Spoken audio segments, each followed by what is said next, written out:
History of Hulagu Khan کی part 2 میں خوش آمدید۔ مورخین لکھتے ہیں کہ منگو خان کا یہ ارادہ نہ تھا کہ مذہبی لڑائی لڑے، وہ اپنی یلغار میں عیسائیوں کی تعصب سے مدد لینا چاہتا تھا تاکہ اسلام کی باقی ماندہ عسکری طاقت کو کچل سکے۔ بہرحال منگو خان کی ہدایت کے مطابق ہلاکو خان اپنا تسلط جمانے کے لیے ایک بہت بڑا اور جرار لشکر لے کر روانہ ہوا۔ اس کے ساتھ چینی انجینئروں کا ایک دستہ تھا۔ بعض ماہروں کے پاس ایک نیا ہتھیار تھا، یعنی چھوٹی منجنیق، جس کے ذریعے آگ لگانے والا روغن نفت پھینکا جاتا تھا۔ اس کے ساتھ جغرافیائی کے ماہرین تھے جو نئی مفتوحہ علاقوں کی نقشے بنا سکتے تھے، محصول جمع کرنے والے، سڑکیں بنانے والے اور مغرب میں چوکیاں قائم کرنے والے تھے۔ چنانچہ ہلاکو نے اپنے بھائی منگو خان کی مشورے پر عمل کیا۔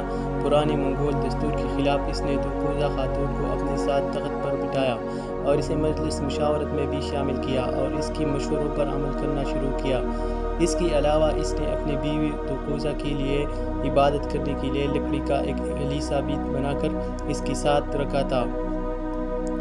راستے میں ہلاکو خان جہاں کہیں بھی قیام کرتا اپنے لیے نئی لشکری بھرتی کرتا اور ان کی تربیت کا کام شروع کرتا تھا، اور عسکری سالار انہیں مختلف دستوں میں بانٹتے چلے جاتے تھے۔ اس کے علاوہ وہ راستے میں غلے اور شراب کی ذخیروں میں بھی اضافہ کرتا گیا۔ راہب ولیم، جو اس وقت ان علاقوں میں موجود تھا، اس کا کہنا ہے کہ ہلاکو خان جب اپنے جرار لشکر کے ساتھ کوہستانی غفار کے اس علاقے سے گزرنے لگا جہاں پہاڑی لوگ کوہستانی سلسلوں کے اندر اپنے جانوروں کے گلوں کو چراتے تھے، تو وہاں ان گنت عیسائی گرجستانی اس کی لشکر میں شامل ہوئے۔ اس کے علاوہ آرمینیا کی بادشاہ ہیسون نے بھی ایک بہت بڑا لشکر اپنے بیٹے ختلان کی سرکردگی میں ہلاکو خان کی مدد کرنے کے لیے کوہستانی غفار کی طرف روانہ کیا تھا، اور اس لشکر میں آرمینیا کی بادشاہ ہیسون کی انتہائی خوبصورت پرکشش نوعمر اور نوجوان بیٹی کی ترائن بھی شامل تھی۔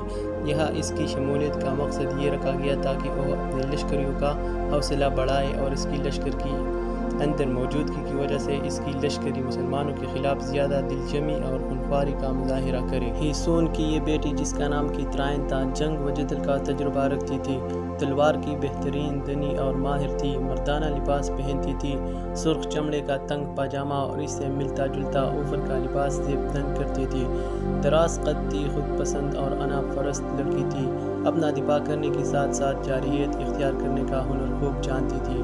وہ جانتی تھی کہ اپنے حسن اور خوبصورتی سے کام لے کر دشمن کو کس طرح اپنے سامنے زیرو اور سرنگو کیا جا سکتا ہے۔ بہرحال وہ اپنے باپ ہیسون کے ساتھ لشکر میں شامل تھی اور ہلاکو خان کی حق میں مسلمانوں کے خلاف اپنے بہترین کارگزاری کا تہیہ کیے ہوئے تھے۔ دوسری طرف ہلاکو خان جنوب مغرب کی طرف بڑھا، منگولوں کی رد دور اڑاتے فاصلوں کو سمیٹنے لگے تھے۔ ہلاکو خان نے پہاڑی سلسلوں کو عبور کیا، تبت کی برف زاروں کا چکر کاٹا، وہ شکار کھیلتا، ضیافتیں کرتا، دربار لگاتا، پیش قدمی کرتا رہا۔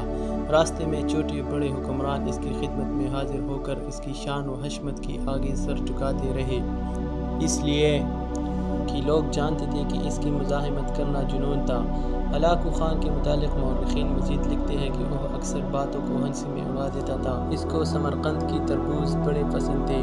کنز القم کی سربراہوں سے بھی بڑی دلچسپی تھی، جو دور سے جیلے ہرے بھرے جنگل نظر آتے تھے، لیکن جب وہ گھوڑا دوڑاتا ہوا ان کے پاس پہنچتا تو وہ نظروں سے اوجھل ہو جاتے۔ وہ اپنی بیوی دوقوزا سے پیار کرتا تھا، جو کبھی اس کی ماں رہ چکی تھی۔ دوقوزا کے ساتھ اس کی انتہائی خوبصورت اور حسین بہن سیمر بھی تھی۔ کہتے ہیں کہ دوقوزا کا تعلق ترکوں کی کرائت قبیلے سے تھا۔ وہ انتہائی درجہ کی حسین اور خوبصورت تھی۔ یہ تھی ہماری آج کی ویڈیو۔